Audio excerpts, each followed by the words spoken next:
अस्सलाम वालेकुम हमारे प्यारे नाजरीन, उम्मीद है कि आप सब खैरियत से होंगे। हमारे चैनल EDUN इन्फो को देखने का बहुत शुक्रिया।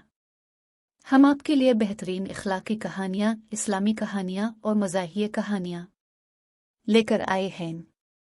अच्छी अच्छी कहानियाँ देखते रहने के लिए हमारे चैनल को सब्सक्राइब करें ताकि हमारी नई कहानियाँ सबसे पहले आप तक पहुँचें।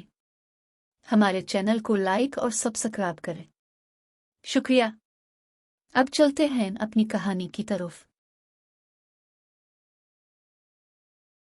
दोस्ती। बच्चों का खेलने में जरा भी दिल नहीं लग रहा था। फैजान उनके ग्रुप का सबसे खास मेंबर था।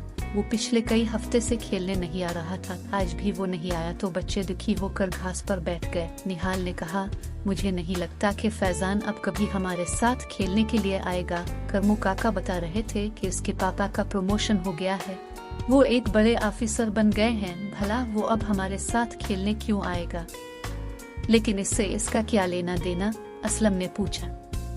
इस पर फाइक ने कहा, लेना देना क्यों नहीं है। फैजान के पापा ने एक कार खरीद ली है, वो अब अच्छे अच्छे कपड़े पहनता है। यहाँ हमारे साथ खेलने से इसके कपड़े मैले हो जाएंगे। भला वो क्यों आने लगा? बबलू बड़ी देर से घास नोच रहा था। उसने अपनी खामोशी तोड़ी और कहा, ये सब ठीक है, लेकिन घर में वो किसके साथ खेलता होगा? इसके लिए एक अच्छी सी गेंद आ गई है। इसके पास कंप्यूटर भी है, वो तरह तरह के कंप्यूटर गेम खेलता है। और हाँ, इसके पास ढेर सारी कहानियों की किताबें भी हैं। इतना सब कुछ रहते हुए इसे यहाँ आने की जरूरत ही क्या है? क्यों ना हम खुद किसी दिन इसके घर चलें? वामिक ने बबलू की बात का जवाब दिया। हाँ, ये ठीक रहेगा। वामिक की बात पर सबने इत्तेफाक किया। दूसरे दिन मौका पाकर वो सब फैजान के घर जा पहुँचे। इस वक्त वो घर में अकेला ही था। करमू काका बाहर फूलों को पानी दे रहे थे।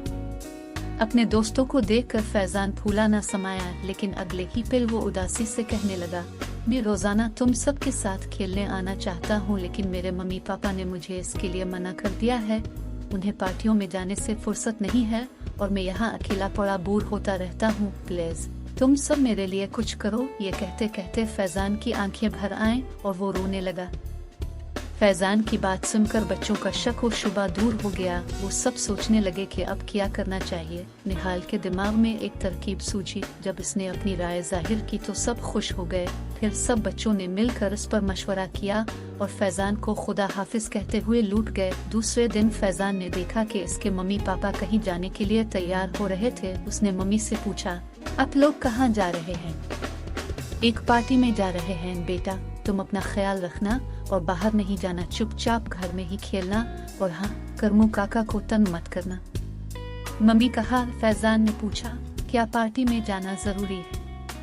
ये सवाल कर उसके पापा ने जवाब दिया, हाँ बेटे, इसमें हमारे सारे दोस्त आ रहे हैं, हमें सबके साथ मिलना जुलना है, इसलिए हमारा जाना जरूरी है। पापा, अब दोनों यहाँ घर में ही पार्टी क्यों नहीं कर लेते? वहाँ जाने की क्या जरूरत? फैजान ने कहा। ये सुनकर उसके पापा को बड़ी हैरानी हुई। उन्होंने इसे प्यार करते हुए कहा, भला हम घर में अकेले पार्टी कैसे कर सकते हैं?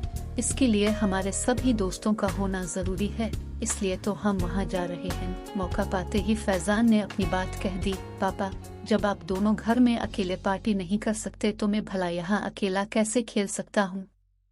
मेरे भी तो दोस्त हैं जिनसे मैं मिलना चाहता हूँ, उनके साथ खेलना चाहता हूँ और खूब सारी बातें करना चाहता हूँ, लेकिन अब तो मुझे बाहर निकलने ही नहीं देते। मैं घर में बंद होकर नहीं रहना चाहता। इतना कहते कहते फैजान का गला रुंध गया और वो रोने लगा। इसके मम्मी पापा को अपनी गलती का एहसास हुआ। इसकी मम्मी इसके पास आए और उसके सर पर हाथ ठहरते हुए बोले, हमसे बड़ी भूल हो गई बेटा, आज से तुम रोज अपने दोस्तों के साथ खेलोगे। तभी करमू काका ने आकर कहा, फैजान बेटा, आपके दोस्त बाहर खड़े आपका इंतजार कर रहे हैं। इतना सवान कर वो बाहर की तरफ दौड़ा। बच्चे दोहरी खुशी के साथ खेल रहे थे क्योंकि आज उनके ग्रुप का खास मेंबर उनके साथ खेल रहा था।